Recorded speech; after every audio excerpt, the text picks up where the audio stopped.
right, everybody. Welcome to another week of the Safely Extreme podcast here on Game Wisdom. This is for the week of June 6th, 2021.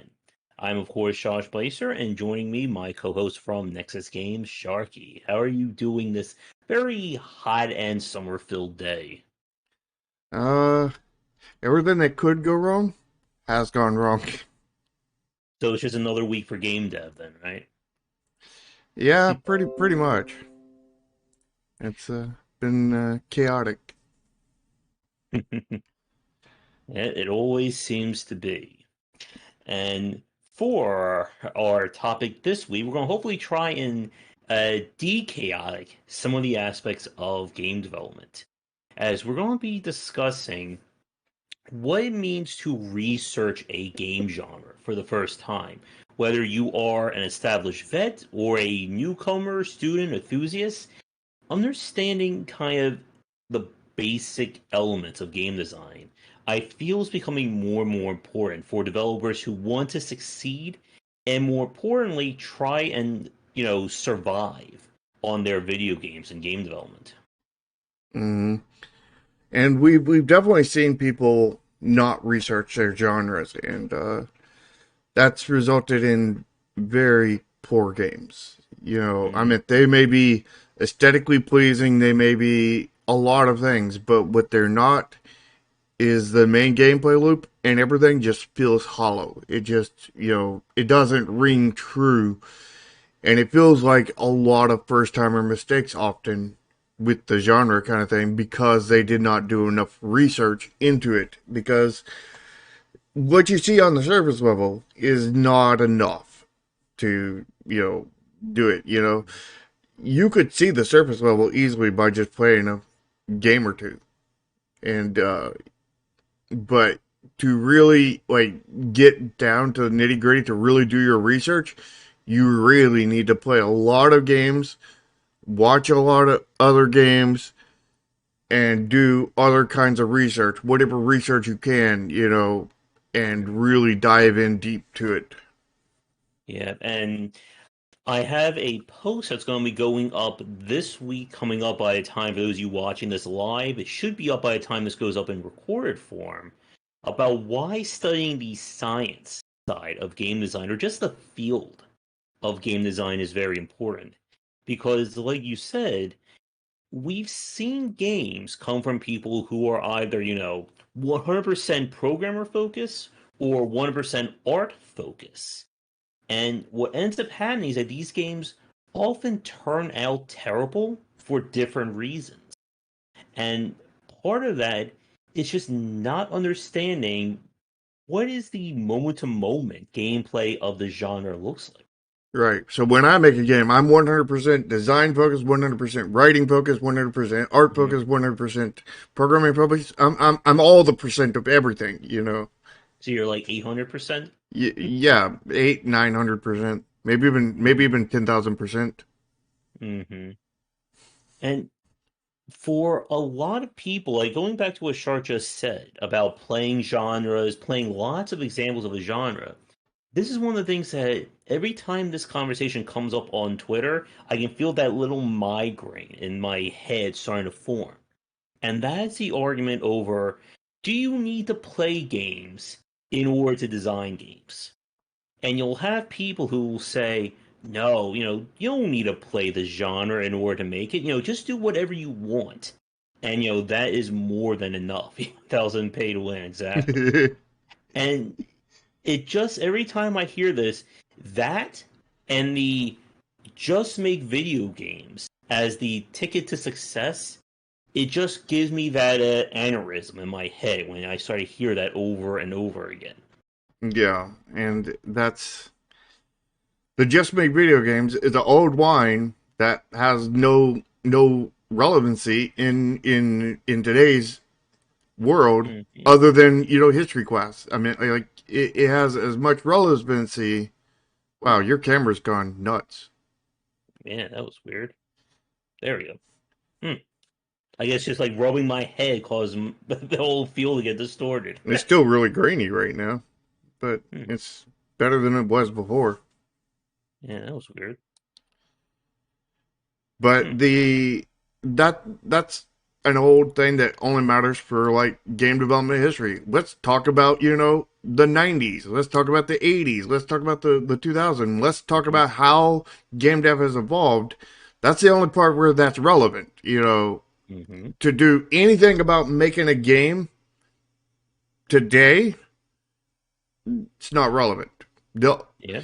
I mean, unless you invent a time machine, then it might Hmm. be relevant. You invent the time machine, you know when to go back in time to when just make a game matters, and then hop in that time machine, you go back to that time, and then you just make a game. Then And you're you're good. golden, Hmm. But without the time machine, no.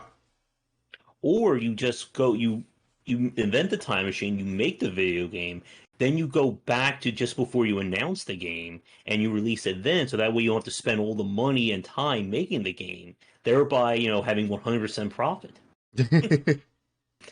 But There is one thing actually I will take back. There is one place where just making a game is relevant, mhm, and that is when you're getting started and you don't know how to get started. Just make something. Just get into it. mhm, We're not talking about we're not talking about making a top tier game. We're talking about learning how. We're talking about yeah, when we talking about just make a game. We're talking about just make a game to learn with, kind of thing. yeah, and we're not even at the point of talking about putting your game on Steam. I mean, we could even argue not even putting your game on itch. That what we're saying, and this is when I think when I talk to a lot of developers, like this is what they'll agree on. One second. That just going through the entire steps from pre-production to game release is an essential set of skills that you need to pick up. It's that old, learn to walk before you can run, or in this case, learn to crawl before you can walk. If Mm-hmm. you can't even release a simple game, there is no way in hell you're going to be releasing your magnum opus, you know, my game that's going to be take 10 years of development. It's going to earn me $20 million. Yep. And it's you need to get started. And yes, when you're getting started, just make a game, but don't release it. Mm-hmm. Yeah, this is. Definitely get feedback on it Mm-hmm. and whatnot, but don't release it. And I would say the best one of the best ways to get started slash worst ways is best worst at the same time is through a game jam. Mm-hmm. That's where I got my start. Where I started programming my first game. Where I started putting an actual made a reality of something. I had made many game design documents and stuff many years before that, but never went anywhere with it. But that was the first thing that you could physically interact with, and it did me good, kind of thing. But the thing is the secret to all game jams, and most people royally mess up on it. I would say 99% people mess up on it. Get sleep. Do not crunch. Get sleep. Be more productive, because it's better to be running at 100% for 16 hours a day for 3 days than it is to be running at 100% for the first 16 hours, 30% for the next the next, or 100% for the first 16 hours, 30% for the next 8 hours, 20% for the next 24 hours, and 10% or 5% for the last 24 hours. Mm-hmm. Yeah, sleep is underrated, exactly. And yep, these are again like game jam is a little bit off topic for today, but it's how you get started in game dev and game design that is very important for developers. And like we said a few minutes ago, it's often where not only like first timers tend to fail, but even professional people in the industry, like those that go from a AAA company to into the indie space. And their first idea is basically, hey, this game that I just, the franchise that costs like several $1 million to make and hundreds of people, I bet I can do that on my own in a year, right? Oh yeah, that's easy. If they took a few hundred people and it took them 3 years, you can easily do it by yourself in a year. I mean, Hmm. you're as talented as those 300 people times three. Hmm. I And mean, don't forget, it's going to look just like the AAA game as well. oh yeah, you are 900. You are like a 900 person man team, all in your Hmm. own, and you're just that OP. You have gone ultra instinct, and you can just do that Hmm. easily. Yep. And what we usually see happening is that they're going to release a game, and it is either A, just completely horrible version of the game that they worked on, such as something like Mighty Number Nine, which I still need to play that game. I got a free key for it, so I'm gonna have to enjoy the masochism one of these days. Or B, it's just this like convoluted mess of, we're not going to, redefine the wheel. We're going to break it, and then we're going to, weld it back together in a new artistic form that it's a square hexagon cylinder wheel that doesn't work at all. Hmm. Yeah. So like, getting back on topic, studying your genre is so important because Mm-hmm. no matter how much time you spend on the game, if you don't examine your genre properly, it's not going to matter. None of that time is going to matter because the mistakes because of that is going to ruin everything. It's like what would be a good analogy here? Mm-hmm. Um, it's like if if you had no training and everything, and then you decided to go, I'm just going to go bull riding, and you get on that bull, and the train wreck that occurs afterwards. Yep, Mm-hmm. Oh yes. And you may end up even dead after it. yeah. And this is like going back to what we were saying a few minutes ago about when you play a video game. When we talk about this, it's classing with electro death metal. It, this isn't about mastering a game. We're not saying, oh, you need to be top 100 Street Fighter player in order to make a fighting game, Oh or no. you need to 100% every Mario game if you want to make a platform. What we're saying and why this is very difficult is that the idea of game design study is still really not understood by a lot of people. And I would argue not even by a lot of people who either teach or develop games. Mm, And part of this is that there's never really been a precedent for this. A lot of game design really just came about with people putting things together and seeing what worked. Hey, what about a game where you just build stuff and not have to worry about combat? What about a game where you build stuff and you fight at the same time and you do random dancing after you kill people? a Fortnite dance. Mm-hmm. But one thing I want to put on what you said is, um, you said you don't have to be the best at a genre. You don't even have to be good at the genre, Mm-hmm. but you have to be not poor at it because you have to be able to play enough of it, get through enough of it, so that you can get the full feel of the game. Of the genre and everything, and you need to do that on multiple games. You need to be I would say that the lowest you could be is below average. I wouldn't say Mm-hmm. that you would have to be average, but if you could be below average, I think that would be good enough. You could get Mm-hmm. through enough of the game to get a full feel of it and play enough of them and really research it. Yeah. And to Pony's comment about you don't need to do Mario conventions if your players end up being ones who never play Mario, that's another important point about market research and genre research.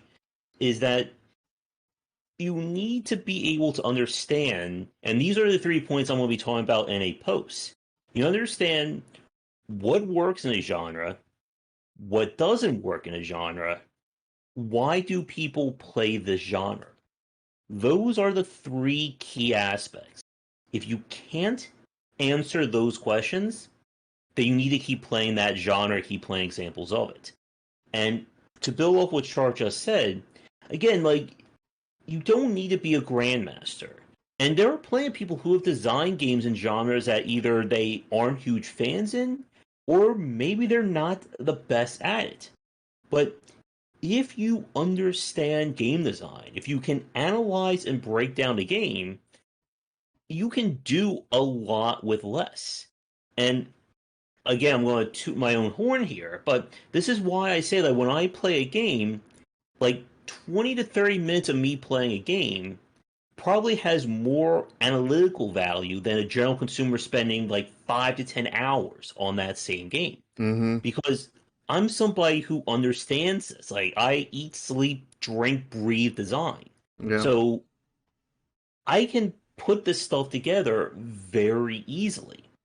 And this sounds again like, I'm just, you know, inventing things or it's all magic, BioWare magic.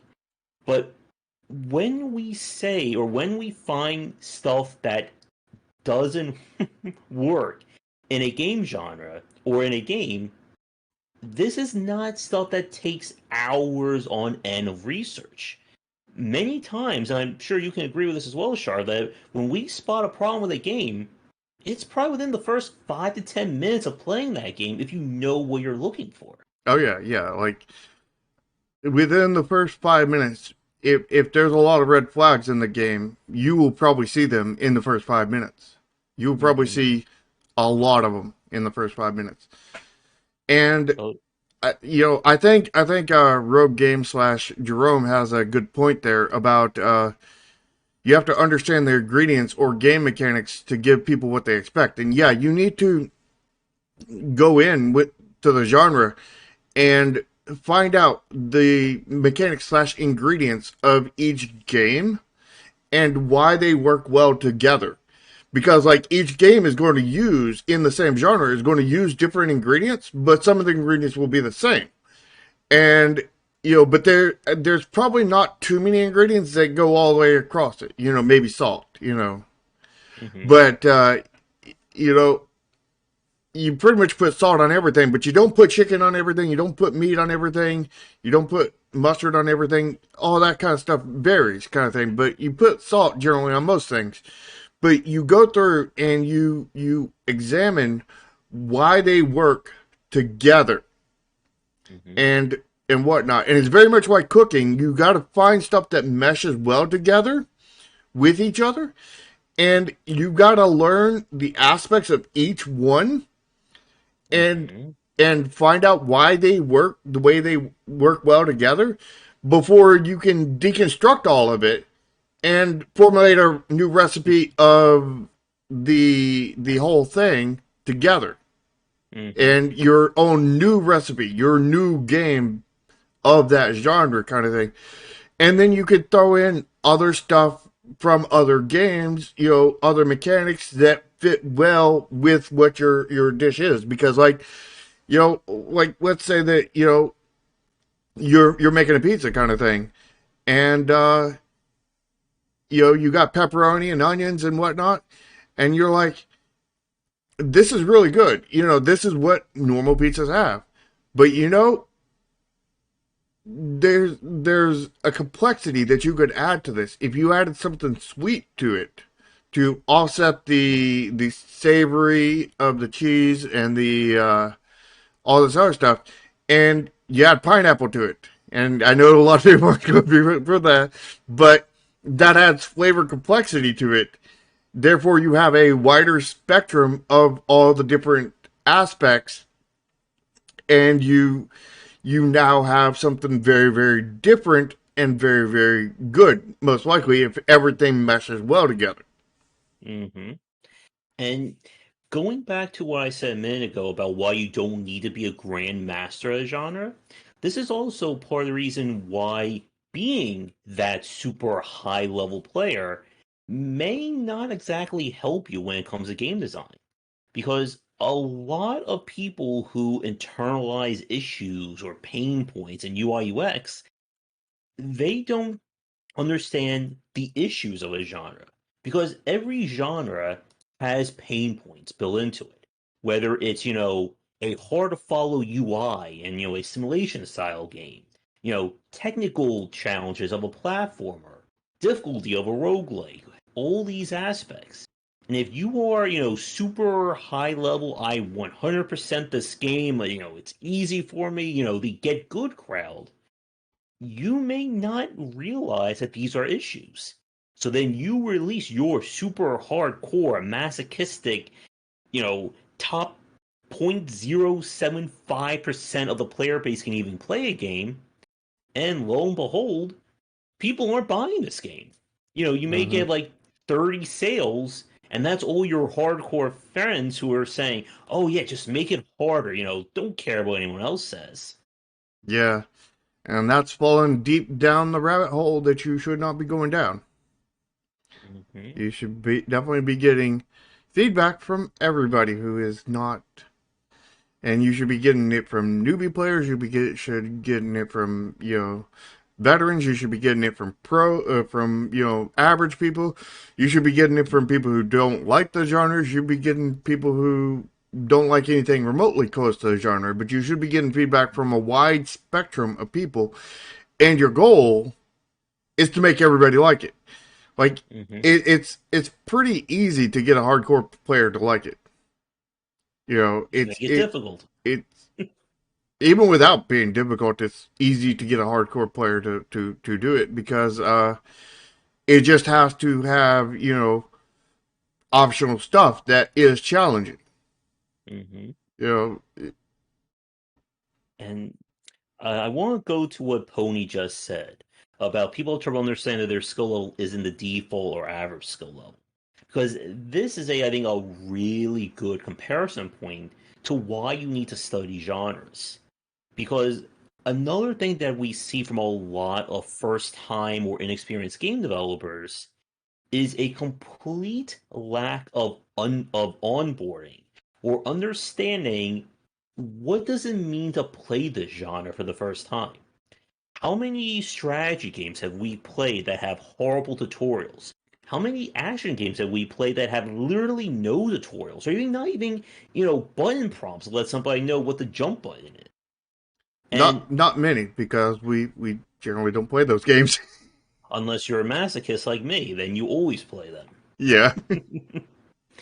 And again, this is why you need to study genres, and particularly study what is working in them. And the example that I want to bring up is platformers. I've played a few platformers in my time. My second book was all about platforming. And you know what I did to play that or to write that book? I played a lot of platformers. And here's the thing that I learned: pressing the jump button and making that work is a lot harder than I think a lot of people give credit for. Hmm. And platforming is almost a universal genre. It's probably like the most developed genre in the industry, thanks to all the platformers released in the 80s and 90s. And hi, Amir. Yeah, I mean, like pressing the jump button is a good thing of where something so simple can be so complex, but a lot of developers see it as the most simple thing and leave it as the most simple thing and end up killing their game because of it. Because Yeah. you don't want to just jump. You want to have, Hmm. in general, this isn't always, but you generally want to have variable height jumping to where it Hmm. depends on how long you hold it and how long you put into it. So you can just do a little small jump, or you can do a regular medium jump, or you can do a long jump and several places in between kind of thing. And you also want to, you can have a running jump that does a somersault. You can do a back jump kind of thing where you do a backflip. You can do all kinds of different things. And there's, you know, Mario was able to pull out what about Mario 64 pulled out what probably about 10, 15, 20 jumps somewhere around there. out of just a single button in Yep. jumping. And sometimes the directional was involved, but it was all just one button there, and maybe the directional depending Yep. on what it is. And and that again is another really good point. I have played platformers where I hit the jump button and the character just has one jump height. That's it. And the feel of jumping is also very hard to do. Like there are platformers that you'll press the jump button, the character like takes like half a second before they actually jump. Or that the jump just it feels horrible to do that. And to Rogue Games or Jerome, like what he said about Cousin Mario, like so many people have tried to emulate Mario or emulate Sonic, and most often it ends up being worse than those games. Mm-hmm. And again, this is why you need to play these games. And hi, Rat's Tail, you are kind of late, but we were also late this week too. We were very late. You can have again, I have played hundreds of platformers. I've had hundreds of different jump systems, and very few of those turned out either equal to Mario or different enough that it stands on its own. And you can't. And this is why you play genres, and why when people say just watch footage, it doesn't work. If you just watch a platformer, you are never going to know how that jump feels in somebody's hands. It's Mm-hmm. impossible. You're never going to be able to get that without playing it. Yeah. And if you look at a good example, not necessarily a platformer, but one of our go-tos, other Sharks game, Vision Soft Reset.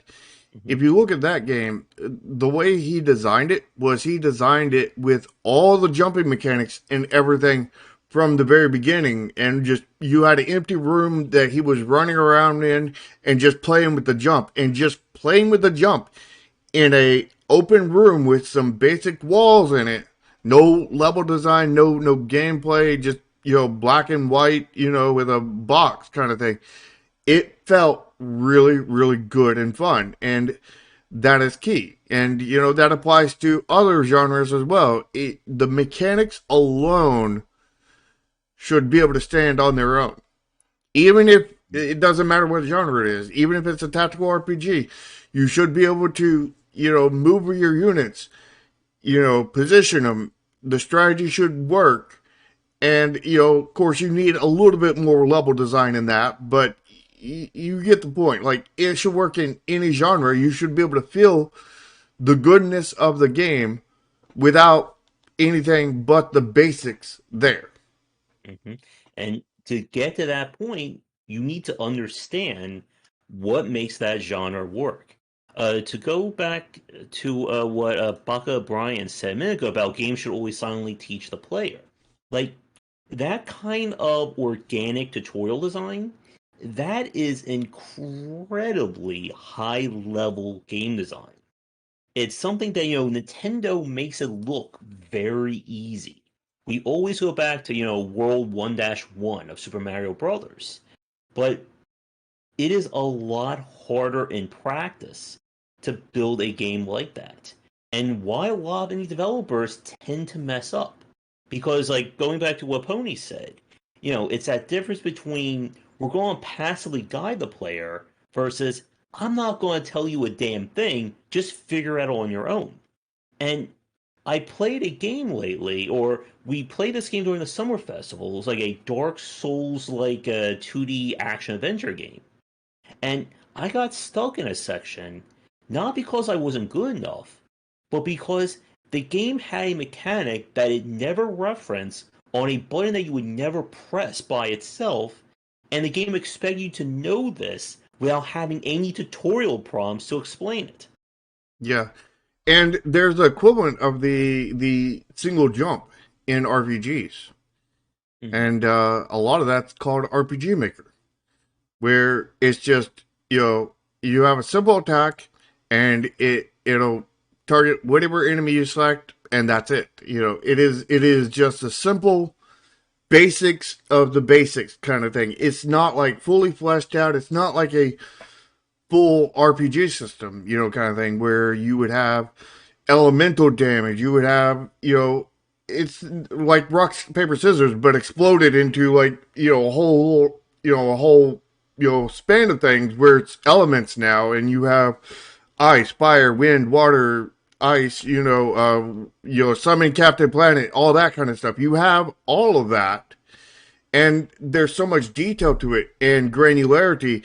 And then you have enemies that are immune to fire, resistant to fire, just take a little bit less damage from it. You have ones that are weak, ones that are strong, weak, super weak, ones that are critical, ones that will instantly die when they get hit by it, because it's like salt on a slug kind of thing. But like, there's all kinds of different granularity in there. But when you look at like most RPG Maker games, they're just straight off the plain basic stuff, and that's the reason why RPG Maker games have such a bad reputation, which has now impacted RPGs as a whole. Mm-hmm. Speaking of RPG Maker, since everyone wants to call them JRPG, shouldn't it be JRPG Maker? Maybe. No, it shouldn't, because JRPG is a lie. That's not a real word. Not a real genre.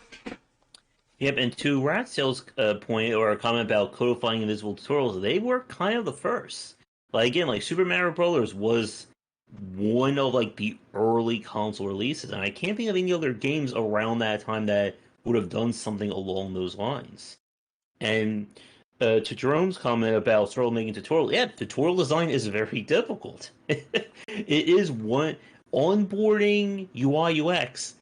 They are very, very hard to do right, and why you need to study these genres inside and out, Oh yeah, because you I need to know. Oh, I know that with my last playtest yesterday with Neon Continuum that we did during our dev chat. With that, I had several people. Well, I had a couple of people tell me that I need a tutorial in my game, and I'm like, it's way too early for the tutorial. The tutorial's got to be at the very end. And it's like, well, I don't know what I'm doing, kind of thing. I was like, okay, I am going to add a makeshift tutorial, just something, display a card, draw lines to it. And this is this is this does mhm, this does this, and just put the basics on there. It's basically a diagram of what each aspect of the card does, and just leave it at that. Just as a temporary screen that they can pull up for information on it, and mhm. it'll be a really crappy tutorial, but it's not going to stay in the game. It's just going to be it's just there for the people who are playing it in its most broken, buggy form, kind of thing. And that's another pro tip. Your first tutorial should not be what goes into the finished game. Because we've seen developers who do that, that they'll make a very bare bones tutorial, year one of development, and they'll keep that there for year, five, when the game is completely different, and then they wonder why people aren't figuring this game out. Ideally, you don't make a tutorial at all at the beginning, but in my case, I'm going to have to, kind of thing. In the case of Besiege, they had to, but they didn't go back and make a new one. I was just about to bring that one up too. Yep, and it is very difficult to put all this stuff together. And I want to go back to something to your chef analogy or your cooking analogy from earlier. That was Jerome's. Yeah. Oh, but then you kind of like ran with Yeah, it with the recipes and stuff. That there's this idea that another aspect we see from developers, especially first timers, is the crazy combinations. What if we combine a city builder with a dating sim? What if we make a first person shooter, cooking, visual novel, open world roguelike? Or what if we make a platformer when you don't jump? Maybe a platformer when you just hop and skip, or you do tumbling around. well, we And, have almost a a version of that exact thing with the web game. There's technically a jump in there, but you don't really need it. Yeah. And Duke Nukem Forever. And what we see from developers who go this route is that when you start mixing genres, if you don't understand the underlying foundation of each genre, you're just going to end up with a mess that is not going to appeal to everybody. And there's a phrase that we use, I think, on many of these talks, that you need to understand the rules before you can actually break them. Mm-hmm. And there is a huge difference between somebody who has never made a platformer before trying to make one that's outside the box versus somebody who is a 100%, they are a, Shigeru Miyamoto level of a platformer designer, and they're going to build something completely non-platformer like for their game. Mm-hmm. Yeah, you have to. If you try to break a genre before you truly know it, Mm-hmm. it's gonna yield a bad result. You need to be fully aware of it. And something I just noticed, we're at 49 subscribers. One more subscriber to 50. Nice. And you have to be able to, again, when you're examining a genre, you have, like, I already talked about what you don't want to do, but what do you want when you're looking at a genre? Like, what are some things that you should be actively keeping notes on? So, you should be paying attention to anything that is giving you some semblance of joy, giving you that dopamine rush. You know, is it the act of jumping? Is it when I slice an enemy, shiny loot pops out? Is it the you leveled up, you now do 8 points of damage? You want to be able to examine a game and understand. Yeah, we went on a lot of tangents here, but you want to be able to understand why this genre works. So I know for you, Shark, that you want to talk, or like the examples you want to bring up more on the RPG side. So Mm-hmm. when you play an RPG, what works for you? Like, what are the elements that you want to bring out in that genre? Well, I think the most key element is the strategy and tacticalness of it. You need to, because it's turn based for a reason. It's turn based. When you're speaking about turn based anyway, there are the action variants, but when you're speaking about turn based kind of thing, the reason why they are turn based to begin with is because there's so much depth and so much strategy in there. Do I want to use this fireball against this person? If I do that, then it might heal him. So I need to be careful about that. And do I want to target this limb or this limb kind of thing? Do I want to use a spell that targets everybody? Do I want to use my special that takes a long time to charge up? Do I want to expend my mana? And it's this, calculations on what would be the best move kind of thing. I mean, you run this same thing in a card game kind of thing. Hence why card games and RPGs kind of go hand in hand for a lot of part, because they're both turn based, they're both very strategy heavy, and in general, if you got a good one, and they're like just it's a thinking person's game. It's about thinking about it. Now some games go a little bit too off of that to where you just go around and you just do basic hits, and when it becomes just too much of a you just go around and do basic hits kind of thing, unless you're just power leveling or something, grinding up, which you need to limit that, unless you build a game exact designed around that like Disgaea. But like, unless you don't want to do too much just basic hits kind of thing, and you want to have a good variety as well as a good strategy in there. Like my last game, the strategies is certain attacks had more range, certain attacks had more possible enemies they could hit, certain attacks had more damage, and the way I did it was we had 5 attacks for every character. We had the basic attack, which only attacked the one square in front of you, but in the end was the second, or yeah, I think it was the second most powerful attack in the game if you leveled it up fully. If you got it all the way up to level 5. Although I noticed when people played, they didn't level it up that high. They only got to level 1 or 2. Then I had another attack that was your first,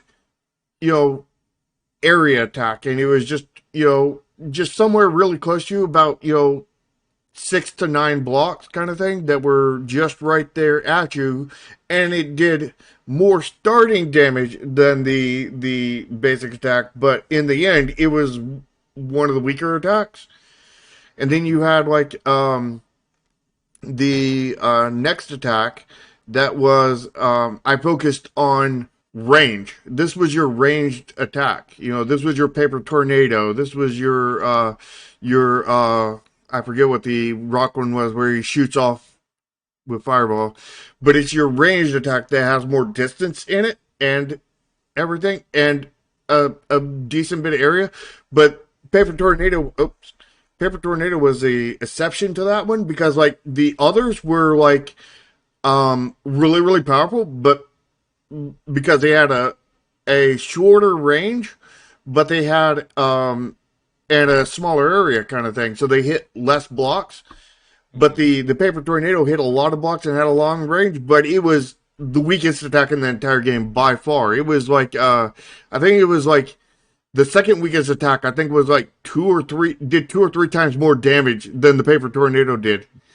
But and then we had a high, big range, big area, big damage attacks, and we had all this variety that by the end of it, you were in theory using all the attacks, and none of them ever outdated the other one, because there was always a use case scenario for all of them. They all still had utility at the end of the game.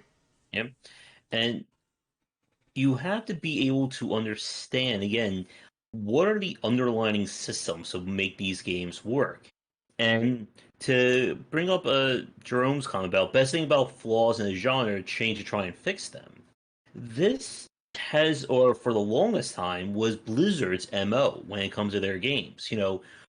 Classic Blizzard, not, current day Blizzard. That this idea of being able to examine a genre and figure out what works and what doesn't work, and reducing the amount of pain that goes into it. As we've said before, classic Blizzard, they were not really innovators. They didn't make unique or original games. What they did was take something and polish it to such a point that it essentially becomes its own standard for that genre. Whether it was MMOs, action RPGs, MOBAs, whatever. Mm-hmm. And something I want to also say that Jerome said, but you only notice the potential flaws by actually playing the game. I would say that that's true to a certain point, but I think that you can also, if you're really good at researching, you can also notice those flaws when watching somebody else play. I watch Josh play all the time, and I'm like, yeah, that's a red flag. That's a red flag, and see these flaws in there, but I can't see, visual is only part of it, and there are some flaws that no matter what you look, no matter how much you look at it, you can't see it because it's not in the visuals that you can see. You could see that, if somebody tries to, make a jump and the game cheats them out of it, you might be able to see that, but that's a very, very hard thing to see. But it's a very, very easy thing to feel. But there are other things that there, is clunky controls, like the jump button being on start, and any number of other things are easy to figure out by playing it, but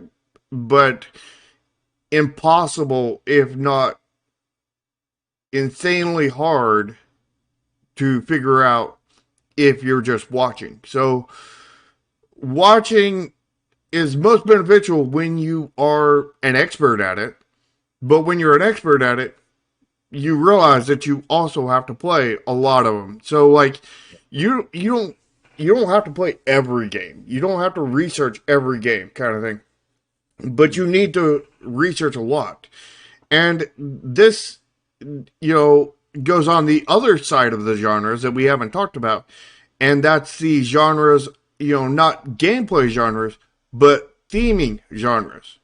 Whether your game's cyberpunk, fantasy, sci-fi, Horror. horror, whatever genre that falls into, because people think that genre is just one thing. No, genres multiple things. There's gameplay genres and there's music genres.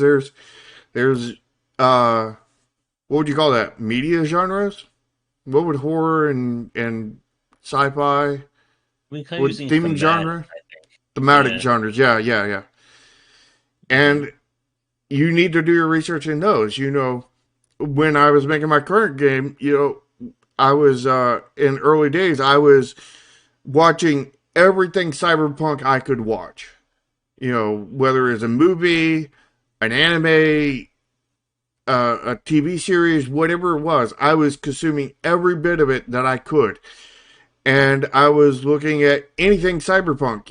If it was a game, I would try to watch a playthrough or play it myself if I could get it, or I already had it. I would, same thing with time travel, and all these other aspects of the game. And I researched every one of those, as well as researching card games and CCGs in particular, with the, Magic the Gathering, Hearthstone, and like a bunch of other games that I cannot think of the name of. Like, I researched Hmm. a bunch of them, and Yep. it was And research on both sides, and you really need to commit a lot of time to this. yeah. And Pony brought up a really good point that we didn't say that we also need to clarify. When you're researching games for a genre, you also want to play the not masterpiece examples of it. The bad ones, the okay ones, the average ones. Because this is another thing I think a lot of people do end up messing up on, going back to the Mario point from earlier. That Mario is essentially masterclass platforming design. It is, the cream of the crop of that genre. If you only play Mario games, you are not seeing all the work that goes into getting a game to that point. What I said earlier about things that don't work or the bad elements of a genre, if you want to spot those, you need to play other examples of it.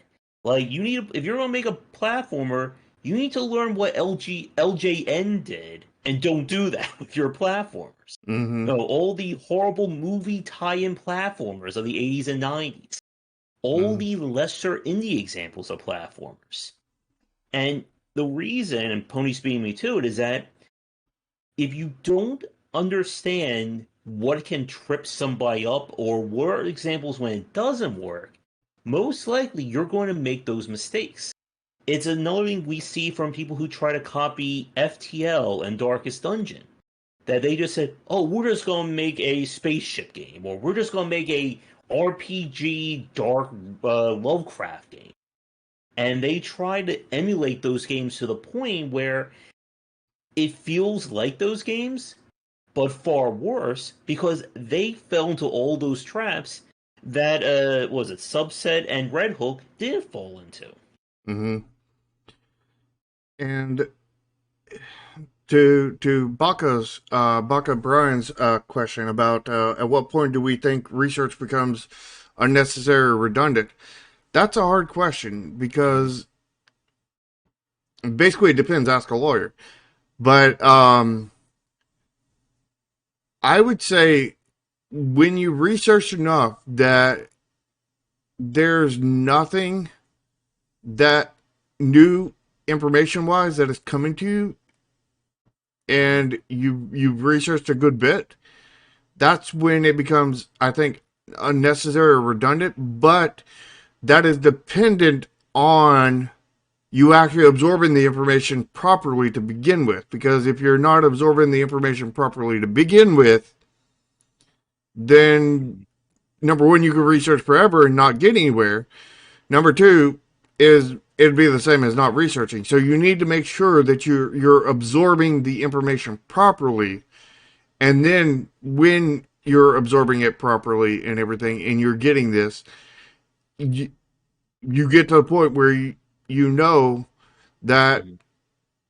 you've got enough, or Yeah. and I know when I was doing my research for on the specifically the cyberpunk side of things, I don't think I ever got enough, and I was, I'm still to this day still researching them as we continue on. But like, I I got enough to get the core and more than the core, So like, I'm going forward while just slowly consuming stuff on the side in a slow manner. Where before I was watching 16 hours worth of cyberpunk movies, TV shows, and all that stuff a day for like a month, couple of months, maybe even 3 months. It was a long time, and I was going down the list of everything considered cyberpunk from A to Z, and every movie, anime, and everything. It was a database of all these things that existed, and I was all the way up to I think the letter like H of everything cyberpunk. And had I got down to M, Matrix would have been in there. Hmm. And another reason why, like, to add on to that, like, I do agree with you that there comes a point where you're just, repeating the same things. But I would also argue that if you're working in a genre and a new game in that genre is released or is coming out at the same time you're developing it, you should keep an eye on that. Because part of understanding design is that you need to understand what are the trends of that genre. You need to again understand the foundational elements, and you understand what people expect out of it today. Oh yeah, Because I've games, been absolutely keeping an eye on Cyberpunk 2077 ever since I heard about it, and I was so fretting its release. And I was like, oh, that might kill us, kind of thing. and, And then it was released, and it was a complete train wreck. And I was like, oh, okay, not really anything to and worry about. and of course, anytime I play a deck builder or any kind of deck building style game, you also take notes of that in terms of hmm what other people are doing. Because if somebody does something in your genre and they do it better than you, that is a new standard that you have to keep track of. hmm Like I've said, another thing I've seen a lot of first timers mess up with is that they make a platformer or a roguelike or an RPG or whatever, and it's worse than the games they're trying to emulate. They'll say, "Oh, I'm just making a Mario platformer," and it plays worse than Super Mario Bros. 1. Or I'm going to make a beat 'em up, and Streets of Rage 1 and 2 from the Genesis era beats this game. And you have to be aware of, like we've said throughout this discussion, that there are foundational elements to a core gameplay loop of a genre. And again, that is genre dependent. Like, I can't just tell you, these are the 10 things that must be in every video game ever made, or it's not a game. Well, But I can Hmm. volume sliders, controller support, uh, graphics, programming, music, UI, UX. Yeah. Uh, But from a design layer, again, what works in a platformer may not work in a first person shooter, which may not work in a puzzle game, that may not work in a strategy game, which may not work in a roguelike. And this is, again, doubly so when you start mixing genres. That part of the reason why Hades turned out so well, being an action game that's also a roguelike, which is also, very story driven, is that Supergiant Games understood story, action games, roguelike design. Mm-hmm. And if you don't understand these individual pieces, there's no way in hell you're going to be able to combine them. And yeah, to Pony's point, yeah, I love really good menus and UI UX. But I don't talk about that at all here, right, Shark? No, never, never, never, not even once. But the thing is when you're making your first commercial game, it needs to be a single genre. Do not make a multiple genre game because you will fail unless you get lucky. Unless you Yeah. get struck by lightning 3 times, win the lottery, and then get struck by lightning 3 more times, and make it home alive within 10 minutes span. Unless you And, do that, your game is going to fail. and And the thing is you need to make sure that you stick to that single genre and do something really good and unique about it. You got to stick to the genre, but you got to be unique. Single genre, unique, and if you can nail that, then you have a chance, and then you can move on from that point. And I would probably do a single genre for your first 3 commercial games. mhm. I mean, this is again why we say you don't want your first game, or even probably your fifth or sixth game, to be your dream game. You Mm-hmm. know, that game that keeps you up at night with so many combinations of genres and designs that nobody has ever thought of it, and it will be the most amazing game. Yeah, And, I have that on my back burner. that yeah. is that is so far in the back burner. I will be Mhm. lucky if 10 years from now I'll be able to make that game. I'd be extremely lucky at that point. I think I'd be lucky if 20 years from now I'll be able to make that game. But that is my goal. That is my goal to make that game. But it's way in the back burner right now. Yeah. And to Pony's comments about like good menuing and Doom Eternal, again, this is why you study genres because UI UX does not exist in a vacuum. None of what we've talked about exists in a single vacuum. And one of the surefire traps that developers fall into is just disregarding everything that's happening around them. Because as you're working on a game, I'm sure there are other people working on games at the same time. Mm-hmm. And when you play these different games, both good and bad, and you start to see elements that annoy you or elements that work, you can apply those to your game. You mentioned Vision Soft Reset earlier. One of the examples that I really liked from that game was that simple act that you could shoot down as you're jumping, and it became like a pseudo double jump. And I remember when I asked him about on the interview, I said, "Was that done intentional, or was that just like you know, just like a side effect of your design?" And he said, "No, I did that intentionally." And he did that because it was something that worked while he was prototyping it. It was cool. It was something he liked, and he put that in the game. Mm-hmm. And you get these elements when you start to understand how things work and how they don't work.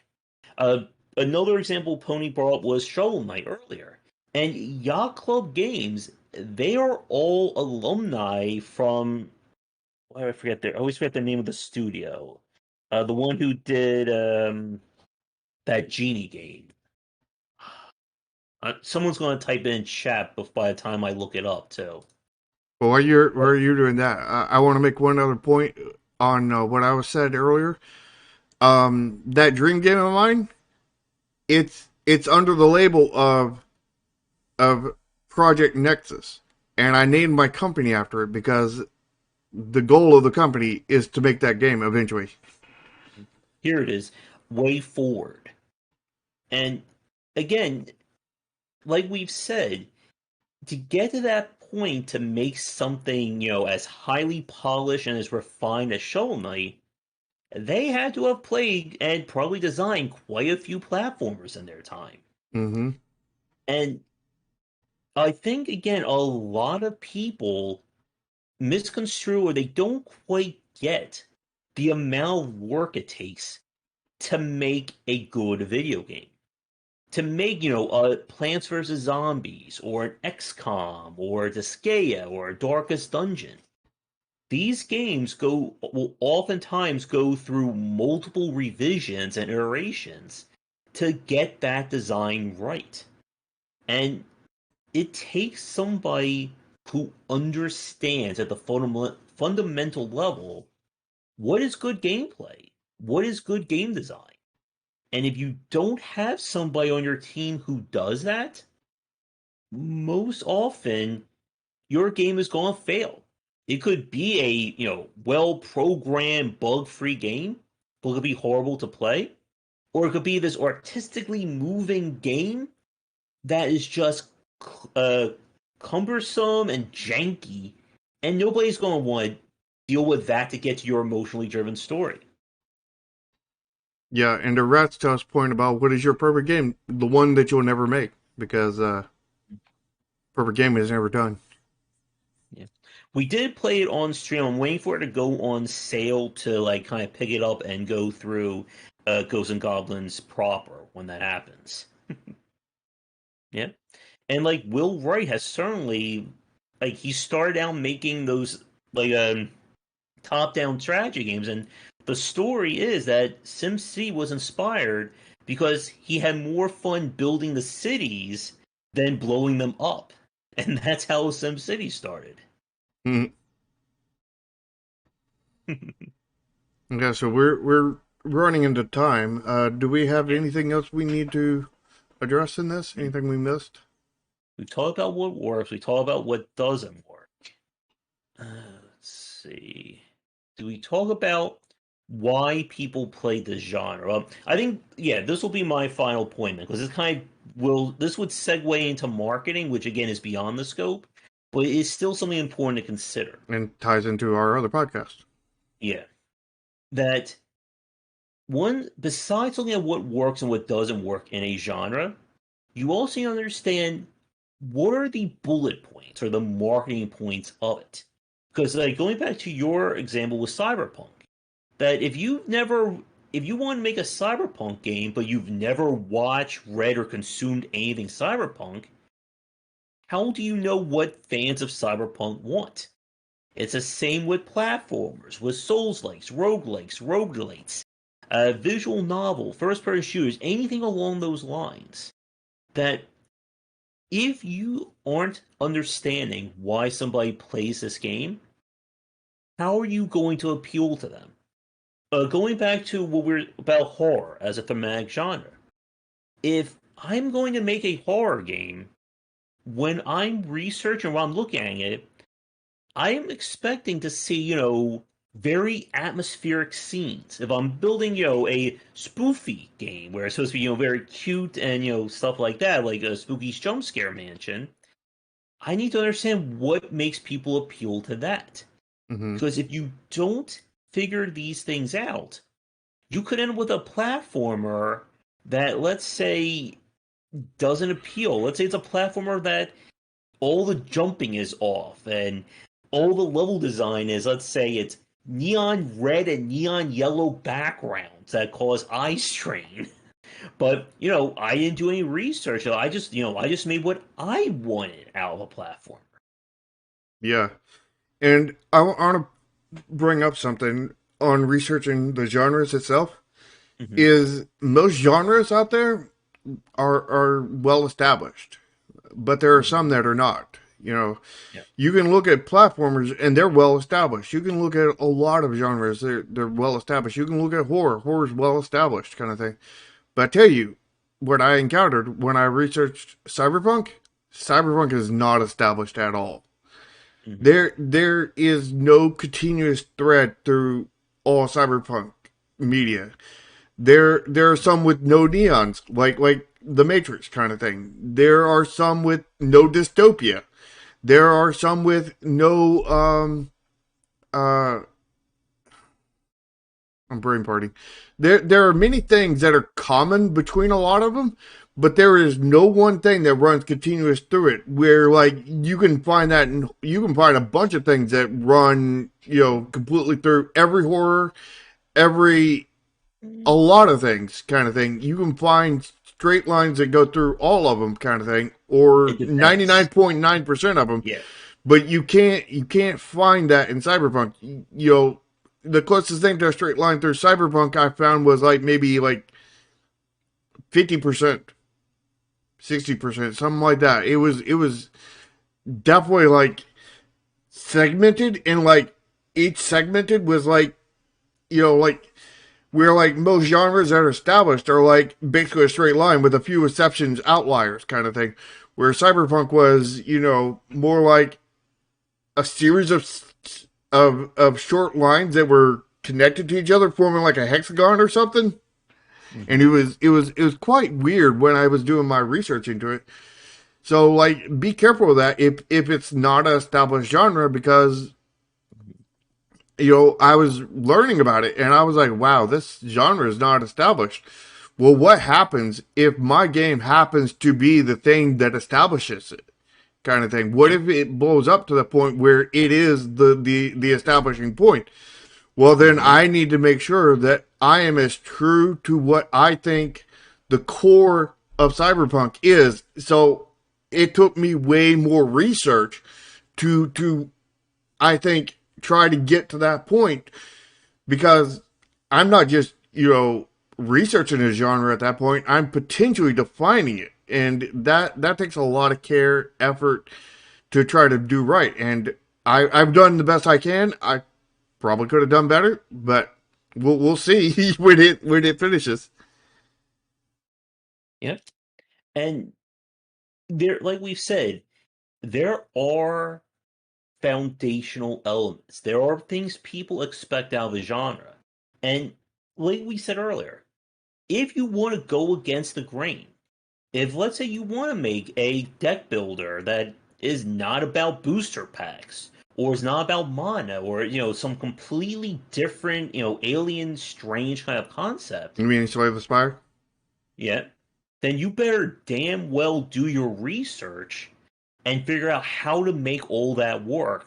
Kind of, it'll be almost like building a four-legged table and then figuring out, okay, how do we turn this into a three-legged table?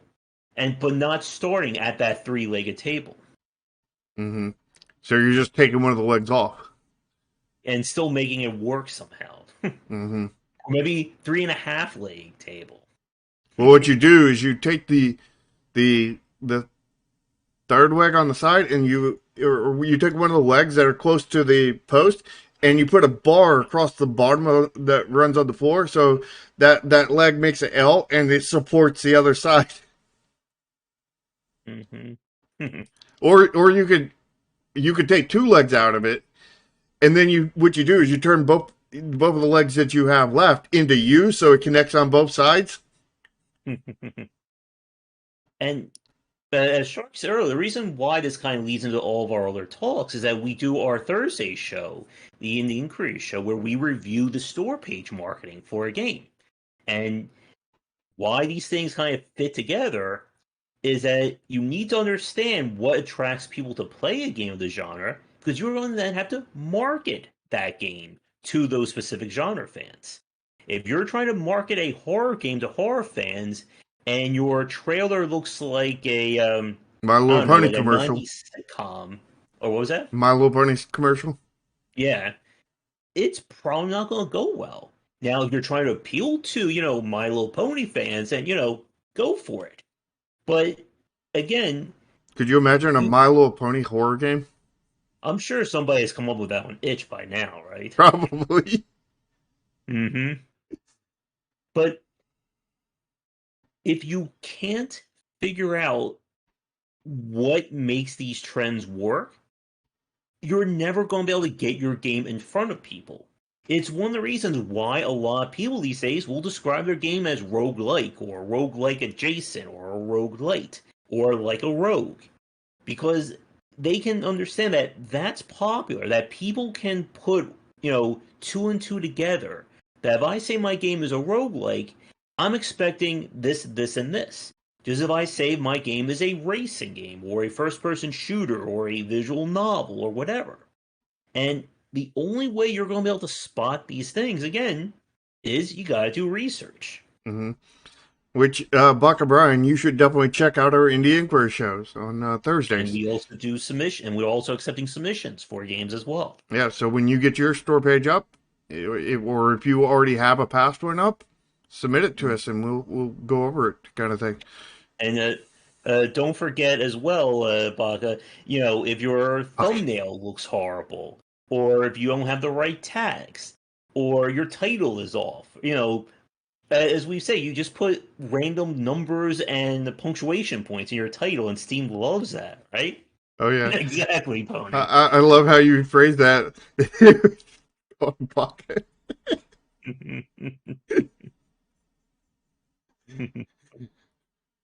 But I think we've reached, I think, the end. Again, this is one of those topics that we can certainly expand on with any one of the concepts we've discussed. And if you guys want to see that in a future show or have suggestions, let us know in the comments and again on our respective discords. Yeah, and just let us know a topic that you want us to cover, and we'll see if we can get to it.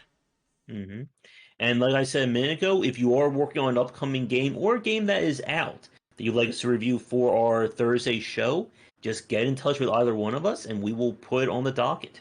Mm-hmm. But I think that's all that I really have to say, at least for right now. I'm going to have a video up probably around the time this goes up in recorded form, more on this topic. But this is something that I genuinely believe in, that there definitely needs to be formal studies on game design. Because it's not this mysterious thing anymore. Again, like between the two of us, we can spot kind of successes and failures very quickly when we play games. Mm-hmm. We very much, you once you start down that examining path, you get to a certain point, and once you get to that certain point, there ain't no turning it off. You've hit critical mass, and no matter how much you want to enjoy a game, your mind is just going to be like, here's a design aspect, here's a design aspect, here's a design aspect, and you can't turn it off, and you will just be sitting there permanently in And that mode for the rest of your life. But it is good. It if you're playing a competitive game, it makes it really easy to min max. oh yes, or any kind of strategy or Mm-hmm. management game like that. Mm-hmm. Yep, and it is one of those things that if you don't do it, it sounds incredibly hard to do. Like I've had people who ask me questions about, design topics, and I'll give them an answer within like a second, and they'll say, something like that would probably take me like an hour to come up with. But I think that is going to do it. So, for those of you who've been tuning in live or recorded, thank you so much for watching. And if you want to tune into these shows live, they are held Sundays around our normal time of 4 to 4:30 Eastern Standard Don't you mean ET. three? Oh, for these shows, not for the Thursday. And Yeah, be sure to lick the smash button and smash the lick button, and so, you know follow both of our channels. We have two different YouTube channels. Join both of our Discords. Again, two different ones. And we both have two Twitters. All the links to all of that will be down below. hmm And as I always say, if you're interested in supporting, you'll find Patreon. You'll find links to all my design books as well. So, I think that is it. Do we miss anything for our end of the stream promotion? Well, if you want to see Neon Continuum, the game I'm currently working on, join our Discord. And once a month, we hold a public play session in our dev chat, and that was yesterday.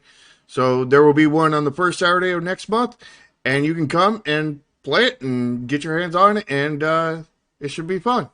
hmm All right. So, with that said, come back for daily discussions on game design here and on game wisdom, where examine the art and science of games. Until our next show, have a great rest of your day.